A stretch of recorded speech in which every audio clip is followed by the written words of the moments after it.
10. Dari dulu AS menggunakan Arab menyebarkan paham Wahabi ke seluruh dunia, bertujuan memecah belah umat Islam dan sekaligus menjadi pressure terhadap pemerintah yang bukan Golden Boy AS. Setelah Perang Dingin, bukan hanya paham Wahabi, AS juga berada di belakang Ikhwanul Muslimin, untuk tujuan sama. 11. Menciptakan radikalisme Islam untuk menggoyang pemerintah yang tidak bisa menerima agenda AS. Lihatlah bagaimana petinggi PKS terbang ke Washington bertemu dengan elit politik AS untuk meminta dukungan dari AS menekan China dalam kasus Muslim Uighur. 12. Makanya kalau sekarang setiap pembahasan partai tentang calon presiden dan wapres maka selalu nama Anies disebut. Itu bagian dari agenda orang yang ada di Boston Club untuk menanamkan pengaruh dan hegemoni AS di seluruh dunia. 13. Bagi para patron Islam menganggap ini adalah era kebangkitan umat. Niat menjadikan Anies Baswedan sebagai Presiden, Wapres 2024, untuk melancarkan agenda merek mengubah UUD 45 yang bersyariah. Namun mereka lupa, ketika rezim pro-AS berkuasa, yang pertama kali disikat radikalisme Islam itu sendiri. 14.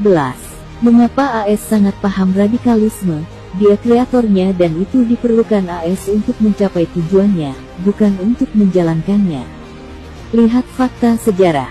Soeharto menjatuhkan Soekarno berkat dukungan Islam, namun setelah Soeharto berkuasa, gerakan Islam dibungkam secara sistematis dalam kandang yang dinamakan PPP. 15. Lihatlah fakta Turki, Erdogan yang Ikhwanul Muslimin berhasil mengalahkan partai sekular. Namun setelah dia berkuasa, pendukung militannya lebih dulu ditangkapi lewat kudeta direkayasa. Ribuan ulama Ikhwanul Muslimin ditangkap, yang lari ke luar negeri, diburu.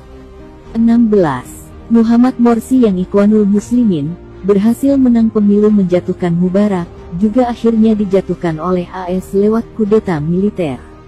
Asteris berteman dengan serigala, hanya memberikan cara efektif dan efisien memangsa Anda. 17. Jangan kaget, saat Pilpres 2024 nanti, kapal induk AS ada di Selat Sunda. Ketika Pilkada DKI 2017, kapal induk AS, USS Calvinson masuk Indonesia tanggal 15 sampai 25 April tahun 2017 atas izin Panglima TNI saat itu Gatot Nurmantio. Itu adalah bentuk psychological warfare. Dari menghadapi dan membaca situasi tersebut ada hal yang saya cukup salut dengan langkah strategis Jokowi, yaitu merangkul Prabowo dan Hashim Joyo Hadikusumo dalam kabinetnya.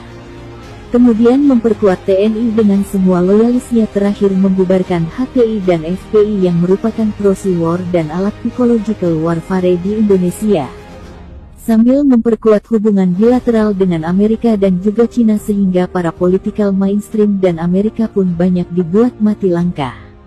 Dan malahan Amerika lebih memilih berhubungan baik dengan pemerintah daripada para political mainstream, seperti kita lihat FPI dibubarkan tanpa ada yang memprotes pembubaran tersebut kecuali riak-riak kecil para politisi busuk dan Yusuf Kala ke Taliban tanpa ada dukungan dari pemerintah.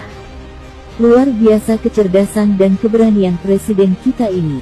Menghadapi singa dengan langkah cerdas dan berani karena beliau betul-betul seorang nasionalis sejati. Yang ingin mengembalikan negara kepada kedaulatan rakyat tidak seperti political mainstream selama ini. Don't let Jokowi walk alone dalam rangka mengembalikan kedaulatan rakyat dan lawan terus setiap usaha mengembalikan fasisme di negeri ini. Merdeka! Salam kedaulatan rakyat! Tito Gatsu.